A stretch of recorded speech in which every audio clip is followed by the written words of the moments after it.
Hey y'all, it's Pocahontas. Y'all already know. We finna talk about Jocelyn's Cabaret, New York. The new episode of Zeus just dropped. I ain't wasting no time. Let's just jump right into it. So I don't know if it's just me or what, but I be skipping through that intro. With Jocelyn showing her music videos and shit, I skip right through that shit. That shit is trash. So it's the same. Jocelyn, she getting her hair done. She getting her makeup done. She sitting there with Ballistic, catching Ballistic up about the shit that happened the night before with all the fights and shit like that. Telling him about how Egypt sent Daisy to the hospital. Telling him about how Wet tagged that ass. You know, just catching him up on the shit. And I can tell that Ballistic getting tired of Jocelyn's shit. Like, I just feel like he getting tired of her shit. He told her that, because Jocelyn was saying that the other girls is toxic, and he was like, well, you can be toxic too, especially when shit not going your way. Which is facts, you know what I'm saying? It's nice to see a motherfucker telling Jocelyn about herself. For real, because all the other motherfuckers on the show, they scared to tell Jocelyn about herself. So it was nice to hear Ballistic be like, look, you a little toxic too, you know what I'm saying? So, because she not gonna beat Ballistic ass. She can't beat Ballistic ass. So, they go to the scene with Bald Head, Small Head, and Egypt. They outside. Precious and Holiday, I think it was Precious and Holiday, they come out there and join them, and they just basically talking about the fight that happened before, the fight that both of their fights that happened the night before. And I'm just like, damn, like that shit over with. Why is we still talking about this shit? Bald Head, Small Head, you got your ass beat. You let Wet take you down. That's it. That's all. Next, let's move on. So then I think it was Holiday. She brought up Egypt's bald head. And she was basically just saying, like, it shocked motherfuckers when we seen that you was really bald head. Like, what the fuck going on with that? And I could tell, like, that's kind of a touchy subject for Egypt. Like, I could just tell she don't really like talking about that, which I don't blame her. I wouldn't want to be talking about that shit either if I was bald head, you feel me? And so Egypt was basically just saying, like, she let the girls know that she got alopecia. So it took her hair out in patches. And so she was just like, fuck it, I'm finna just shave it all off. And you know, they was just asking her questions, like probing questions. You know, how did it start? Like, how did she develop alopecia? And Egypt, she was kind of dodging the questions, like, you know what I'm saying? Because it seemed like she uncomfortable with talking about it. And I don't blame her. Like, I straight don't. You could tell she was kind of uncomfortable with talking about her condition. That's clearly a touchy subject for Egypt. So while they trying to talk about Egypt bald head and shit like that, Precious, she just started getting naked. Her ass just looked crazy. Like, I hate them fake asses. I'm sorry. I hate these fake asses. Like, for real, they be doing too much. Like, too much. Now, a natural fat ass, that's totally different. Shit just don't look right. It really don't. Like, her ass is too big for her legs. Her thighs is a nice size, but her ass is, you could just tell that shit fake. I'm so tired of seeing fake asses. I'm sick. Her and Egypt start getting naked, and they just start doing a little photo shoot by the pond. They felt like it was good scenery and shit like that. You know what I'm saying? And they looked cute. Like, doing their little photo shoot, their little naked photo shoot, they looked cute. So then they go to a scene with Abby. She just sitting outside chilling by herself. Spin roll up on her on the roller skates. You know, rolling backwards, doing them tricks, you know, some shit that I could never do. Spin rolling up on Abby. Then Wet come over and join them, and they just talking and shit like that. Spin asks Wet what happened the night before, because Spin say she wasn't around for the fight. So Wet basically explained to Spin, like, Bald Head, Small Head is a fake ass bitch, and so I beat her ass. Y'all know Wet stay ready. She ain't never gotta get ready. She be ready.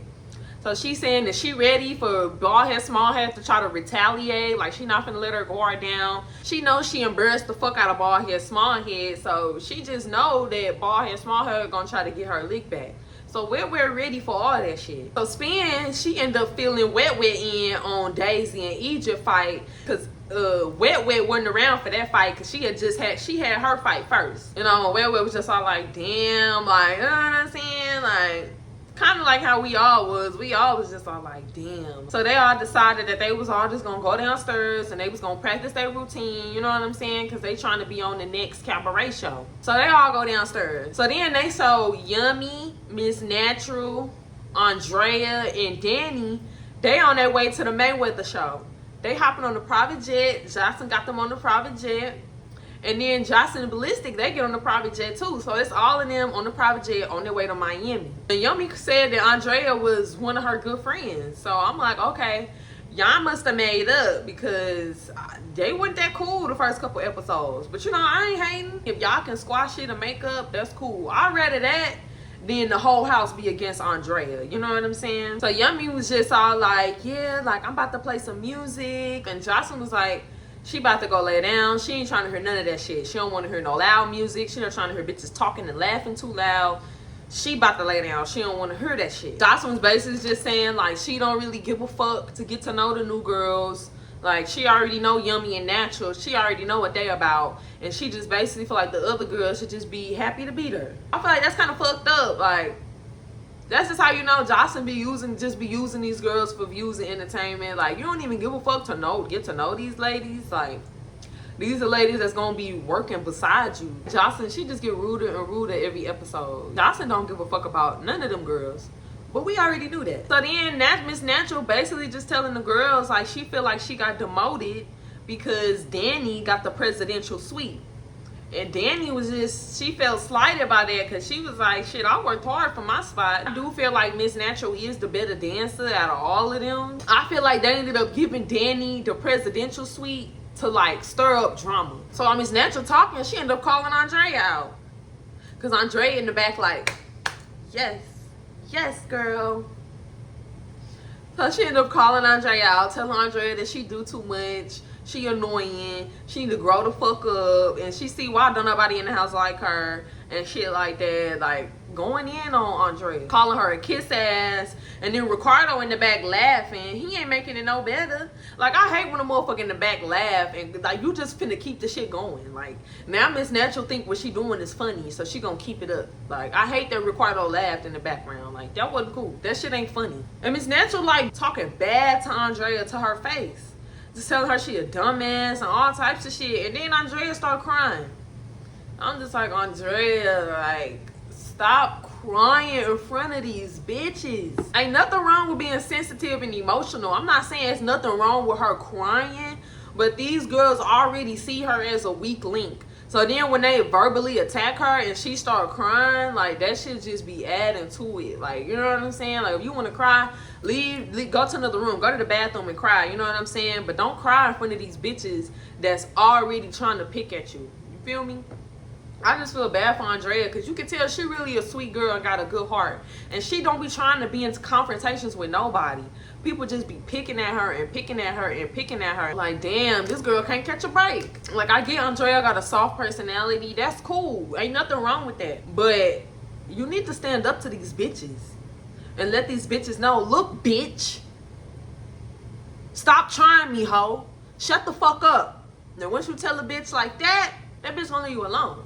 I'm telling you. And then they show a scene back at the house. They go back to the house. Lucky just sit on the couch chilling, looking pretty. Spin come and join Lucky.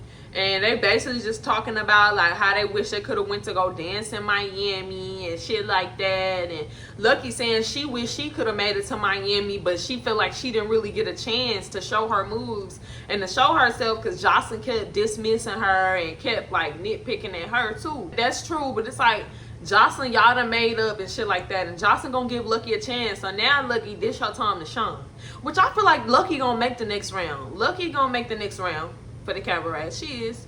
And so Spin just basically telling Lucky that like she admired Lucky's strength, like cause Lucky wasn't giving up after Jocelyn was like, no, I don't want you a part of the Cabaret. Like Lucky ain't give up. And Lucky asked Spin like, be honest, like, was you one of the girls that voted me out, like that didn't want me there? And Spin was honest. And Spin was like, yeah, to be honest, I voted for you to take your ass home because I felt like everybody else had already been there and put in the work to make it to the Cabaret and you didn't. You feel me? Which low-key wasn't Lucky's fault because she kept getting kicked out. But yeah, at least Spin was honest with, you know, her opinion. And so Lucky was basically just saying that like she don't trust nobody and she shouldn't. You can't trust nobody when you in a competition. Ain't nobody your friend. So then Lucky and Spin, they go downstairs, they go to practice. All the girls downstairs, they just rehearsing the routine or whatever. Lucky, she decided to take Miss Natural place as like the leader of the choreography. I feel like Lucky was the best person to do that. Like she's a season 3 veteran. She can dance, like she can dance too. So I feel like it was rightfully so that Lucky took Miss Natural place. And I feel like the girls respected that. Like, you know what I'm saying? Ain't nobody challenged Lucky or nothing like that. So they practicing the basic ass routine. It's a cute little routine, but it's easy as hell. So they talking about how Abby and Wet Wet still struggling. I don't know how they still struggling. That easy ass routine. So then they show us the scene on the PJ again. We back to the PJ. Yummy got a little bubble machine. She blowing bubbles and shit like that. Y'all know Yummy just a fucking big ass kid. She just blowing her bubbles, being all loud and shit with that little pipsqueak voice. And Miss Natural tell Yummy, like, look, you need to shut the fuck up before you wake Jocelyn up. And Yummy was like, I don't care, I don't care, I don't care. And that pissed Miss Natural off. Because y'all know Miss Natural is Jocelyn's #1 ass kisser this season. So Miss Natural get mad and she said she gonna beat Yummy ass if Yummy keep that shit up. And so Miss Natural and Yummy, they arguing and going at it. And Ricardo step in and he telling them like, yo, chill out. Like, y'all doing too much. Like, just chill the fuck out. Y'all getting too loud. Y'all arguing over nothing. Like, chill. Miss Natural was like, basically, she wanted Yummy to keep her voice down because Jocelyn was just saying that she was finna go in the back and go to sleep and take a nap. So Miss Natural was just telling Yummy, like, yo, keep your voice down. Shut the fuck up before you wake Jocelyn up.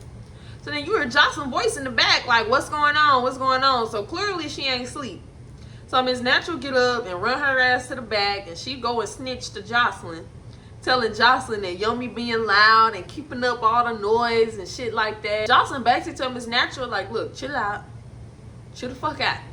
She let Miss Natural know, like, I don't want nobody fighting on this private jet. Like, just shut the fuck up. If the bitch want to be loud, let the bitch be loud. And so Miss Natural, she take Jocelyn advice. She calm down and shit like that. Jocelyn tell all the girls to come over there because she got a little announcement for them. Jocelyn tell all the girls, like, look, y'all in Miami to perform. Y'all not here to party. Y'all not here to cuss and clown. Y'all not here to fight. Y'all here to perform. So y'all need to be practicing. Y'all need to be fighting. So then they switch to another scene. They go back to the rejects at the house that didn't make the cabaret for Miami. They still in the basement practicing and shit like that. They decided to take a break from dancing and they start playing little drinking games and shit like that. First, they was just impersonating each other. They was good sports. Nobody took the impersonations personal. Nobody got mad. Like, you know what I'm saying? It was real cool. Everybody was real cool with, like, motherfuckers impersonating them and shit. So then they play Two Truths and a Lie. And this one shit started getting wild. And so Precious, she ended up revealing, like, how she had a train ran on her with 2 niggas. And, you know, she basically just saying, like, that's every girl's dream. Like, to fuck 2 niggas, have a dick in her coochie and in her mouth at the same time. Like, she say that's every girl's dream. I'm like, Precious, speak for yourself, baby. Speak for yourself. Because that's not my dream. Everybody don't want a train ran on them. Egypt revealed to the girls how she had an all-girl orgy at a slumber party. Y'all know Egypt gay as hell. So that wasn't, you know, I wasn't really even shocked to hear all that. I don't judge nobody for what they do. You know what I'm saying? Because I done did some shit in my past that a motherfucker might look at me crazy about. You know what I'm saying? So I don't judge nobody for what they do. You feel me? If you like getting trains ran on, you like having orgies, to each its own. But I noticed, like, this whole episode, Egypt had a stank attitude. Making little faces like, damn, girl, chill out. Everybody here having fun. Like, just chill the fuck out. Just be cool. So then Wet Wet get up, and she basically just say that she don't know who her baby daddy is, because she was fucking on 2 niggas at the same time. So she didn't know who her baby daddy was when she was pregnant. But then she go on to say that she don't need a DNA test because she know who her baby daddy is now, because her baby look just like the daddy. And I'm just like, that poor man. That poor man need to go get a DNA test. Like, that man could potentially be sitting there taking care of a kid that's not even his. But it's just, a lot of these niggas should be ashamed. You need to take it upon yourself as a man to get that DNA test done. Like, for real. Like, you can't be taking your chances out here. If you out here taking care of a kid that came from a situationship, somebody that you wasn't even in a relationship with, you wasn't married to, y'all wasn't committed to each other. Even if y'all committed to each other, still get that DNA test. Like, it's been so many situations that I done seen with girls trying to pin babies on niggas, knowing that nigga wasn't the daddy. Let this be a message to all men. Get that fucking DNA test. I don't give a fuck. get the DNA test. I don't have no kids myself, so I ain't never been, you know, through the DNA test shit and shit like that. I'm not having no kids till I'm married, because I'm not trying to deal with all that extra bullshit. But I see that shit all the time. Fucking multiple niggas at the same time. Like, that shit happen more often than you would think. Bitches be fucking on multiple niggas and niggas be fucking on multiple bitches. Especially nowadays in this hypersexualized generation that we live in. Everybody fucking on everybody. So that shit be happening more often than you would think. But that baby daddy, you need to go get that DNA test. And any nigga that's taking care of somebody's kid and you ain't got no DNA test, you need to go get that motherfucking DNA test. I don't care how much you think that baby look like you, act like you, talk like you. Get that fucking DNA test. Be a man, step the fuck up, and get that DNA test. You deserve to know the truth. But that was pretty much all of the episode. It pretty much ended off right there. This episode, it was decent, you know what I'm saying? It was a real good episode, you know what I'm saying? We got to know the girls a little bit more. But that's all I got for this week, y'all. Make sure y'all like my video. Subscribe to my channel. Show me some love. And I'll see y'all next week.